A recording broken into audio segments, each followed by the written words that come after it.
তো আমরা দেখলাম চৈতন্য মহাপ্রভু, ইনি একজন পণ্ডিত ছিলেন, ওরকম পণ্ডিত অনেকে ছিল, উনি একটু ভালো ছিলেন, কিন্তু তারপরে লোকটা কিরম পাল্টে গেলেন।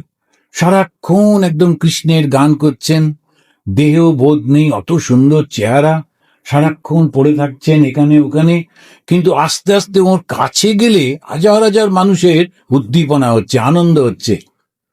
উনি যখন কৃষ্ণ নাম করছেন, হাজার লোক সেই উদ্দীপনার মধ্যে মেতে উঠছে।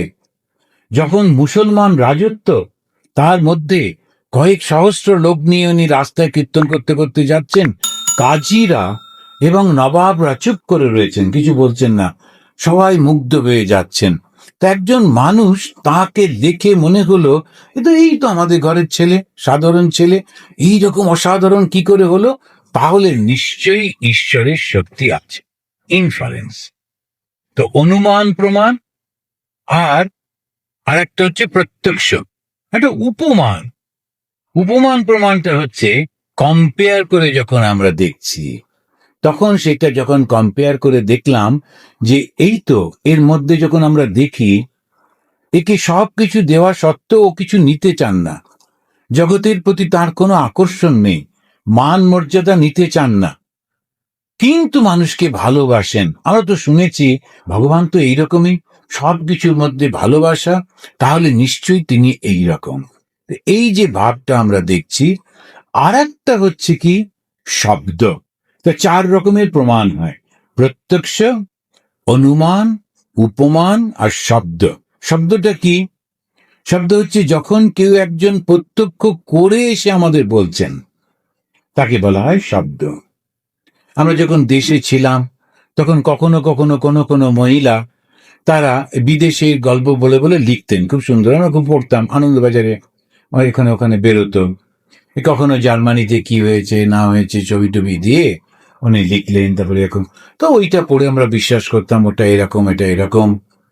এবারে যখন যাচ্ছি, দেখছি, তখন দেখছি তাই তো মিলে যাচ্ছে। তা শব্দ প্রমাণ মানে হচ্ছে অনুভবশীল লোক যখন কিছু বলে, তখন সেটাকে অ্যাকসেপ্ট করা, সেটাকে বলে শব্দ প্রমাণ। বেদকে বলা হয় শব্দ প্রমাণ। তা প্রমাণ কি করে হবে? আমরা বিশ্বাস করব প্রমাণের উপর নির্ভর। তা প্রমাণটা কি করে হয়? একটা হচ্ছে প্রত্যক্ষ। যদি তোমার সেই রকম একটা ভাব থাকে, তুমি সেটা প্রত্যক্ষ করতে পারবে। এখন প্রিপারেশনই নেই, তুমি কি করে অনুভব করবে? আমাদের একজন সায়েন্টিস্ট ছিলেন, খুবই ভক্ত, মুখার্জি বাবু, এই বোম্বেতে। তা আমরা যখন সাধুরা গেলাম, গিয়ে বললাম আপনি তো, উনি তখন প্রথম ভারতবর্ষে এই রকেট তৈরি হচ্ছে, উনি ওই চার্জে ছিলেন, ওর মধ্যে কিরকম রকেট আমরা দেখতে, সবাই খুব উৎসাহ, খুবই রেস্ট্রিক্টেড জায়গাটায়, কিন্তু উনি খুব ইনফ্লুয়েন্সিয়াল ছিলেন, ইন্দিরা গান্ধীর খুব কাছের লোক ছিলেন। ব্যবস্থা করে আমাদেরকে নিয়ে গেলেন, গিয়ে দেখলাম কোথায় রকেট আর কোথায় কি, শুধু ল্যাবরেটরি আর ল্যাবরেটরি। তা আমরা খানিকটা হাঁটাহাঁটি করে বললাম থাক, এটা চাটা পাওয়া যাবে কেন, আচ্ছা চলুন, যাকে সব চলে এলাম, আর দরকার নেই রকেটের প্রত্যক্ষ করা। এখন কিছুই বুঝতে পারছি না, তার কারণ হচ্ছে ওর ওই যে ক্যালকুলেশন, নানান ভাব, এক একটা বড় বড় ঘরে লোকেরা বসে বসে ক্যালকুলেট করছে নানান রকম, কতটা গতির মধ্যে দিয়ে যাবে, তাহলে আগুন ধরে যাবে কিনা, আগুন না ধরে কি করা যায়, এই নানান রকম চলছে। হ্যাঁ, কে ওই সমস্ত বসে বসে শুনবে, খানিক্ষণ ঘুরে টুরে বললাম এখানে কি চা পাওয়া যায়, বলে হ্যাঁ চল চলুন, চাটা খেয়ে চলে গেলাম। এখন যদি তৈরি না তা, অথচ যারা সায়েন্টিস্ট হবে, they become mad to know about that. ওরা আসতে চাইবে না, ওখানেই পড়ে থাকবে, আরো দেখবো, আরো শুনবো, আরো বুঝবো। এখন এক একটা জমি যদি তৈরি না থাকে, তোমাকে ওখানে নিয়ে গেলেও ভালো লাগবে না। কিছু কিছু লোক, স্বয়ং ভগবান শ্রীরামকৃষ্ণ তার কাছে যাচ্ছেন, তার ঘরেতে গিয়ে বসছেন, তাকে দেখছেন, দেখার পর যখন দেখছেন ঠাকুর হঠাৎ করে চুপ করে গেলেন, কথা বলছেন না, কোনো দিকে তাকাচ্ছেন না, কিরকম রয়েছেন, অন্য লোকেরা হাত জোড় করে রয়েছে, এই অন্যকে ধাক্কা দিয়ে বলছে এই কিসব করছে, চল আমরা চলে যাই। ঠাকুরের সমাধি দেখে বুঝতে পারছে না, কিন্তু বেরিয়ে এসে যখন দেখছে নৌকোতে মাঝিরা মারামারি করছে এবং খুব খারাপ ভাষায় গালাগাল করছে, খুব খুশি, ওই শোন শোন দেখ কিরকম সব চলছে, খুব আনন্দ, ওইগুলোও বোঝে, ওটা ওর পক্ষে ঠিকই আছে। কিংবা ফুল টুল দেখছে, এটা ওটা দেখলো, বাস বাবু হয়ে গেল। তা আপনার জমি যদি ঠিক না থাকে, প্রত্যক্ষ ভগবানের এটা পাওয়া যায় না। অনুমান, উপমান, শব্দ, এই চারটে রকম হবার পর তখন তো বিশ্বাসটা আসে। তো সেই জন্য সব থেকে ভালো হচ্ছে বিশ্বাস করে নেওয়া। কিরকম? আচ্ছা, বলেছেন যখন, দেখি না কি হয়। মাস্টারমশাই যখন বলছেন, আমরা অতর মধ্যে যেতাম না, উনি বললেন এইভাবে অঙ্কটা করো, আচ্ছা দেখি করে কি দাঁড়ায়, করে যাচ্ছি। গান শেখার সময় যখন গানের টিচার আসে, তিনি সাপা টিপে শুধু সারে গামা করতে থাকো, সারে গামা, দেখছি কি সুন্দর সুন্দর গান করছেন, লতা মঞ্গেশকর ইত্যাদি, আর আমাকে শুধু সারে গামা বলছে, ওখান থেকে করতে থাকো, দেখা যাবে। পাড়া প্রতিবেশী উৎপাত করছে, এক তো গানটা থামাবি, আর তোর গানের দরকার নেই, এত গায়ক রয়েছে, আবার কিসের গান। কিন্তু না, কিন্তু করতে করতে সে একদিন বিরাট গায়ক হলো। বিশ্বাস, মাস্টারমশাই বলেছেন এটাই হবে, আমি এটাই করব। এই বিশ্বাসের উপরে সব হয়। আর তার সঙ্গে সঙ্গে ভক্তি। ভক্তিটা কি করে আসে? ভক্তি হচ্ছে যখন শ্রদ্ধা আর বিশ্বাস একত্রিত হয়, তখন ভক্তি আসে। শ্রদ্ধা এবং বিশ্বাস একত্রিত না হলে ভক্তি হয় না। শ্রদ্ধাটা একটা অদ্ভুত জিনিস। শ্রদ্ধা এবং বিশ্বাস প্রায় একই রকম। তো শ্রদ্ধা কি? গুরু বাপকে বিশ্বাস। শ্রদ্ধা কি? নিজের উপর বিশ্বাস। সেই জন্য শ্রদ্ধা একটা অত্যন্ত বড় শব্দ। স্বামীজি বারবার বলছেন, শ্রদ্ধাবান হ, শ্রদ্ধাবান হ। শ্রদ্ধাবান মানে বিশ্বাস, আমি পারবো, নিশ্চয়ই পারবো, অহংকার নয়, আত্মবিশ্বাস। এই যে আত্মবিশ্বাস থেকে তার সঙ্গে সঙ্গে ওই ভক্তিটা যখন এসে গেল, আর তাকে কেউ আঁকবে। ভক্তিটা কি? একাগ্র হয়ে ওই পথে চলার শক্তি, এক মনে ওই পথে চলেছে। একবার যখন আমি এটা গ্রহণ করেছি, আমি এটাতেই চলবো, এই করতে করতেও চলে যাচ্ছে, এই হচ্ছে ভক্তি। তো ঠাকুর নানান রকম উদাহরণ দিচ্ছেন। জানো তো, হনুমান রাম নামে এত বিশ্বাস, এক লাফে সাগর পেরিয়ে গেল, কিন্তু রামকে তার একটা ব্রিজ তৈরি করতে হলো, কিন্তু লাফাতে পারলো না। রাম নামেও লাফিয়ে চলে গেল, কিন্তু স্বয়ং রাম তিনি, তার মানে হচ্ছে কি, ভগবানের শক্তি সেই বিশ্বাসে এতটা হয়। বলছেন যদি তাতে বিশ্বাস থাকে, এইবারে ঠাকুর একটা অদ্ভুত সেন্টেন্স বলছেন, যদি তাতে বিশ্বাস থাকে, তাহলে পাপই করুক আর মহাপাতকই করুক, কিছুতেই ভয় নাই। মহাপাতক কাদেরকে বলে? পাপ তো আমরা জানি, ছোটখাটো অন্যায় করা, লোককে কষ্ট দেওয়া, এগুলো সব পাপের মধ্যে। আর মহাপাতককে? যে বাবা মাকে হত্যা করে, গুরুকে হত্যা করে, ব্রাহ্মণ হত্যা করে, এরা সব হচ্ছে মহাপাতক। এই মহাপাতকের যদি হয়, তাহলে তবু তার ভয় নেই। কেন? কেননা যদি তার সম্পূর্ণ ঈশ্বরে বিশ্বাস থাকে। কিন্তু দুটো একটু কন্ট্রাডিক্টরি হয়ে যাচ্ছে।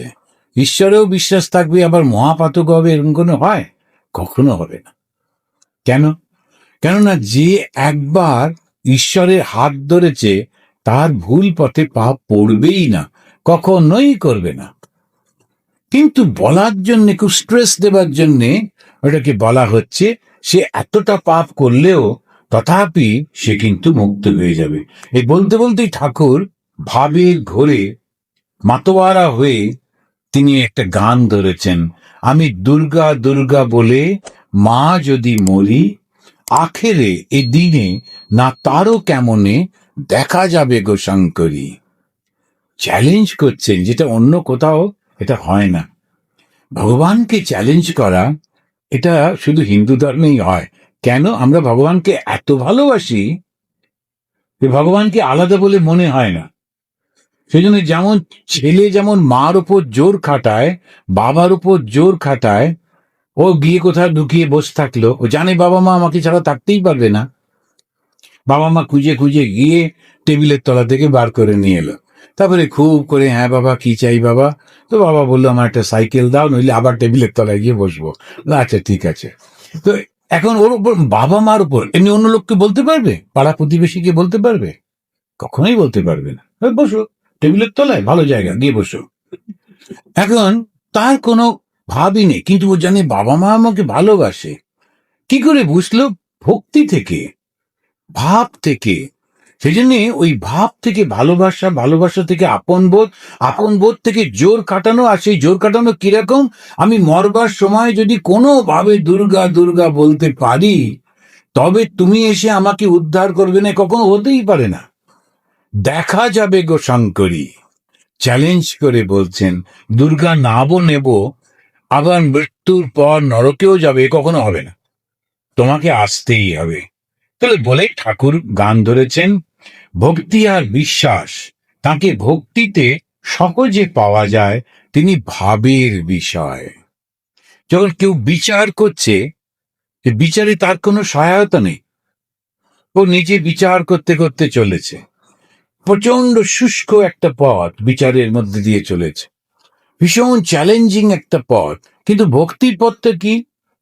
সেখানে একই দিকে যাচ্ছি, একই লাভ করছি, কিন্তু সেখানে আমার একটা সহায়তা রয়েছে, আমার গুরু রয়েছেন, আমার ইষ্ট দেবতা রয়েছেন। এই ভাবটা থেকে সে এখানে এগোতে থাকে। যখন জ্ঞানের পথ সে চলে, আমি দেহ নই, আমি মন নই, আমি এই কোনো তত্ত্ব নেই, ইত্যাদি ইত্যাদি, সে বারবার বলতে থাকে, সে একলা হয়ে যায়, কোনো সহায়তা থাকে না। চিদানন্দ রূপ শিব আম করতে করতে তাকে যেতে হয়। কিন্তু ভক্তির পথে সে কিন্তু ভাবে, মা তো আছেন, মা ভীষণ ভয় করছে, তুমি আমার কাছে এসো, মা ঘুম হচ্ছে না রাত্রিবেলায়, আমার পাশে এসে বসো। যখন অপারেশন হচ্ছে, কোনো যেখানে গেলে টেলে ডাক্তাররা যখন ঘিরে ধরে, তখন কাকে ডাকবো? ডাক্তারবাবু একটু বুঝে শুনে করবেন, সব ঠিকঠাক আছে তো? হ্যাঁ ঠিক আছে। তারপরে যখন চোখ বন্ধ করছি, তখন মাকে ডাকছে, মা এসো, মা এসো, মা এসো। আর সত্যি সত্যি একটা ভীষণ একটা পাওয়া যায়, কি যেন একটা কাছে রয়েছে, আমার কিচ্ছু অসুবিধে হচ্ছে না, কোনো ভয় থাকে না। তো এই যে কথাটা বলতে বলতে উনি বলছেন, বিশ্বাস আর ভক্তি সহজে পাওয়া যায়। তারপরেই বলছেন, মন কি তত্ত্ব করো তারে, যেন উন্মত্ত আধার ঘরে, সে যে ভাবের বিষয়, ভাব ব্যতীত অভাবে কি ধরতে পারে। এই প্রথম দুটো লাইনেই বলছেন, মন করো কি তত্ত্ব তারে। তত্ত্ব মানে কি? তিনি হচ্ছেন সত্য, রজ, তম, এই তিনটে গুণের অতীত। সত্য গুণটা ভালো, তম গুণটা খারাপ, মাঝামাঝি হচ্ছে রজ। এই তিনটের অতীত হলে তখন কি হতে পারে, কেমন হতে পারে, এই সমস্ত তত্ত্ব বিচার করছেন। 24টা তত্ত্ব দিয়ে জগৎ সৃষ্টি হয়েছে। জগতের সৃষ্টির প্রথমে ছিল একটা কম্পন, একটা বাসনা, একটা ইচ্ছা।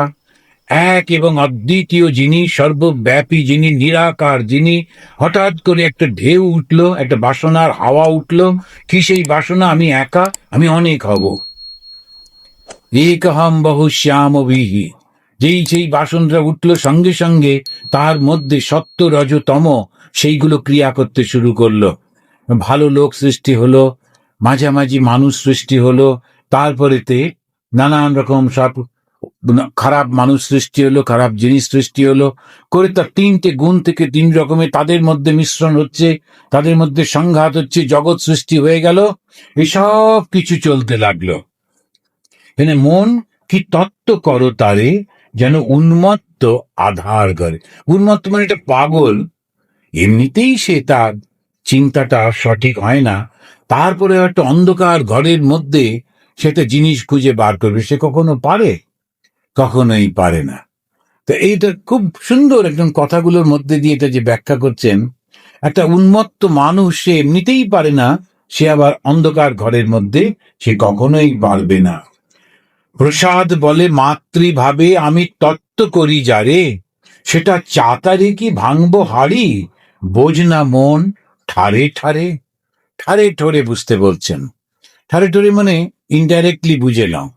এগুলো সমস্ত ভীষণ কলোকাল বাংলা, এমনকি বাঙালিরাও বুঝতে পারা খুব কঠিন। ঠারে ঠোরে বুঝতে হবে, ইশারায় বুঝতে হবে। এই ইশারায় কি করে বুঝবে? তখন বলছে প্রসাদ বলে, প্রসাদ মানে যিনি, যে রামপ্রসাদ, মাতৃভাবে আমি তত্ত্ব করি যারে, আমি যাকে মা বলে ডাকি, সেটা কি আমি এসে সবার সামনে ভেঙে দেব? সবাই কি বুঝবে? সেজন্য নিচে বোঝো না, ঠারে ঠরে বলছে, এই মাই হচ্ছে সর্বব্যাপী। গান গাইতে গাইতে ঠাকুর সমাধিস্থ হইয়াছেন, হাত অঞ্জলিবদ্ধ, দেহ উন্নত ও স্থির, নেত্রদয় স্পন্দহীন। মনে হচ্ছে যেন ক্যামেরায় ছবি তুলেছেন মাস্টারমশাই। এখন সুন্দর করে বর্ণনা করছেন। সেই বেঞ্চের উপর পশ্চিমাস্ত হইয়া পা ঝুলাইয়া বসিয়া আছেন। সকলে উদ্গ্রীব হইয়া এই অদ্ভুত অবস্থা দেখিতেছেন। পণ্ডিত বিদ্যাসাগরও নিস্তব্ধ হইয়া এক দৃষ্টি দেখিতে।